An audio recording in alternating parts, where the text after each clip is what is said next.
Pasteur Espoir. Bonjour mon frère. Voilà, je rappelle que c'est vous qui étiez le prédicateur du jour.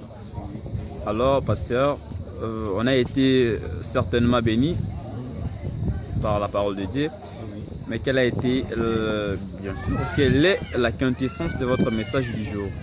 En fait, la quintessence de mon message du jour, c'était juste le Saint-Esprit. Ouais. Je parlais du Saint-Esprit. Nous sommes arrivés à un temps où nous devons laisser la place au Saint-Esprit. Vous savez, il y a des choses que des fois nous ne comprenons pas, mais le temps est arrivé où le Saint-Esprit doit régner. Moi, je pense que aussi longtemps que Christ ne revient pas encore, les gens, les hommes, les femmes remplis du Saint-Esprit doivent s'élever pour diriger ce pays. C'est à nous, les chrétiens, de diriger ce pays. Et on a parlé sur les 4 dimensions prophétiques qu'Ézéchiel avait vues et on a essayé d'expliquer vraiment le message était puissant. Le Saint-Esprit est descendu, il a visité et l'objectif du message, l'objectif en fait de l'évangile que le Seigneur, que je demande plutôt à Dieu, ce n'est pas de prêcher Jésus, mais c'est de démontrer aussi le Jésus que je prêche. Parce qu'on a entendu parler de Jésus, mais apparemment pour certains, ce Jésus-là ne fait pas. Et nous prions le Seigneur pour que nous puissions démontrer Jésus. Tu sais, la Bible dit, l'esprit qui était sur Daniel, pas dans Daniel, sur Daniel, le faisait supérieur, 10 fois même supérieur que le magicien de son époque. Mais alors le temps où nous sommes, c'est un temps prophétique qu'Ézéchiel a vécu. Et c'est ce temps ici que nous avons besoin du Saint-Esprit. Le message, la puissance de l'évangile, c'est le Saint-Esprit. Sans le Saint-Esprit, l'évangile ne serait qu'une simple philosophie sans démonstration. Et nous sommes là, nous voulons démontrer Jésus. Nous voulons montrer aux gens que Jésus-Christ existe réellement. Si le diable fait, nous aussi nous pouvons faire. Car nous sommes plus puissants, plus grands que les diables. Vraiment, que Dieu te bénisse, toi qui suivras cette vidéo plutôt. Que le Seigneur te visite, que le Seigneur te guérisse, que le Seigneur te touche et que tu reçoives la puissance et le baptême du Saint-Esprit. Quel message, pour terminer, quel message lancez-vous à tous qui vous suivent en ce moment, les enfants de Dieu qui vous suivent à travers le monde? Vous leur direz quoi en tant que pasteur? Le message est que nous devons rechercher le Saint-Esprit. Nous devons vraiment nous nourrir du Saint-Esprit. S'il y a une chose que nous devons toujours désirer dans la vie, c'est le Saint-Esprit.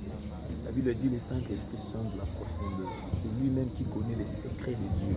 Quand on a le Saint-Esprit, on peut connaître les secrets de Dieu.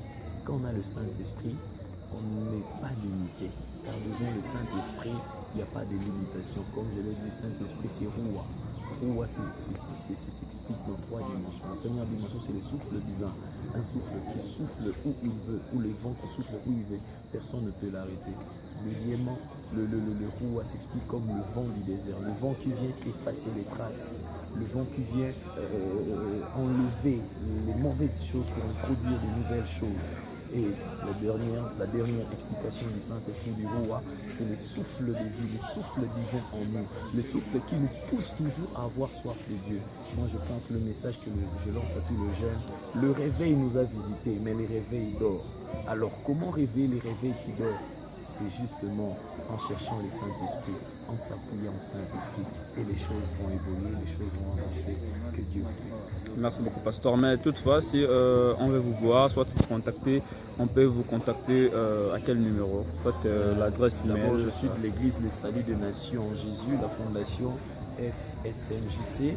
Et nous sommes une église vraiment mondiale, une église, une grande communauté d'Irèche. Mais ceux qui veulent me contacter, ils peuvent le faire sur mon numéro de téléphone, c'est le 089 43 90 822. 089 43 90 822. Pour ceux qui veulent me contacter par les réseaux sociaux, allez-y juste chercher évangéliste Espoir Ntsosidi. Évangéliste Espoir Ntsosidi, vous allez me trouver. Et donc je pense que je suis sur WhatsApp, vous pouvez appeler tout comme m'écrire. Et le Seigneur ne cessera pas à vous bénir. Pour ceux qui sont à l'étranger, vous pouvez ajouter plus 243, 89 43 90 822. Que le Seigneur vous bénisse au nom de Jésus. Merci.